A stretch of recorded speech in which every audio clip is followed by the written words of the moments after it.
रायसेन जिले की औद्योगिक नगरी मंडीदीप हाईवे पर बना पुल एक हिस्सा तेज बारिश में वो ढह गया। जैसा आप देख पा रहे हैं, इसका निर्माण बीते साल ही हुआ था, लेकिन घटिया निर्माण कार्य के चलते पुल पहली बारिश में ही बह गया।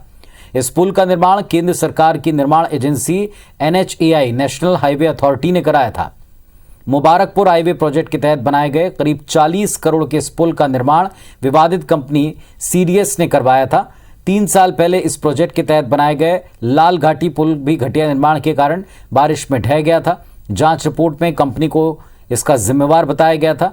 मामले पर कांग्रेस ने सरकार पर धांधली के आरोप लगाते हुए कहा कि सरकार भ्रष्टाचार के लिए घटिया निर्माण कार्य करवा रही है। इधर बीजेपी ने कांग्रेस शासनकाल में बाणगंगा नदी पर बने पुल के ढह जाने का हिसाब मांगा है।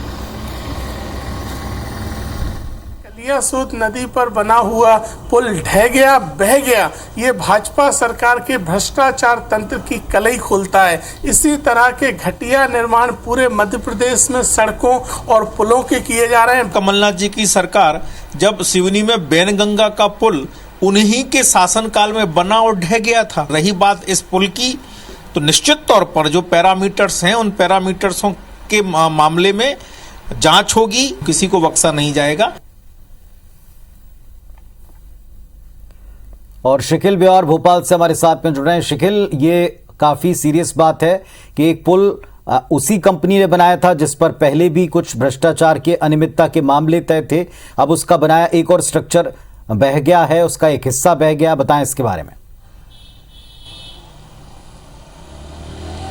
देखिए, राजधानी भोपाल में लगातार तेज बारिश का दौर जारी है, लेकिन सबसे बड़ी बात यह है कि जिस प्रकार से निर्माण कार्य कराए जाते हैं उसमें कहीं ना कहीं गुणवत्ता ऐसी तो होनी चाहिए कि पहली बारिश तक को झेल पाए। लेकिन जो पुल बनाया गया था रायसेन जिले के मंडीदीप औद्योगिक शहर इसको माना जाता है, औद्योगिक नगरी का दर्जा यहाँ पर दिया गया है।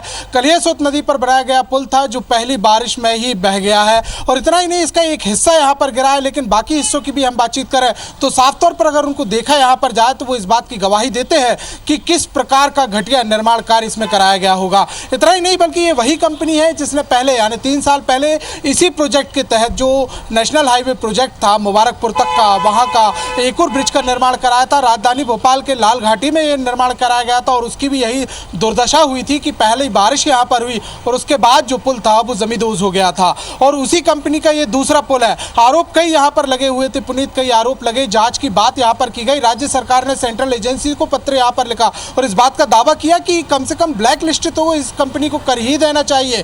FIR दर्ज कराने की बात यहाँ के पूर्व प्रोटेम स्पीकर और जो हुजूर विधानसभा से विधायक है रामेश वर्मा ने यहाँ पर कही थी।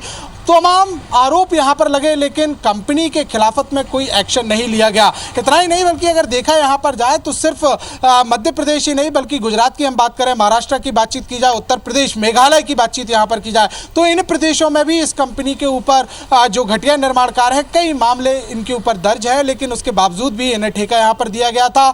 और इसके बाद अब जो पुल है वो धराशायी हो गया है। हालांकि बड़ी बात ये रही और गनीमत की बात रही कि किसी भी प्रकार का कोई इसमें नुकसान जो है, जनहानि नहीं हुई, लेकिन 40 करोड़ का जो पुल जिस प्रकार चलिए, तो भले इसमें जनहानि ना हुई हो, लेकिन एक बड़ा सवाल जरूर इसमें उठ खड़ा हुआ कि आखिरकार उसी कंपनी को निर्माण की एजेंसी क्यों बनाया गया जिसके ऊपर पहले से कुछ ऐसे मामले थे जिसमें लोगों की जान तक जा सकती थी और एक बार फिर उसके स्ट्रक्चर में खामी देखने को मिली है, जिस पर अब राजनीति भी हो रही। शुक्रिया आपका इस पूरे अपडेट के लिए।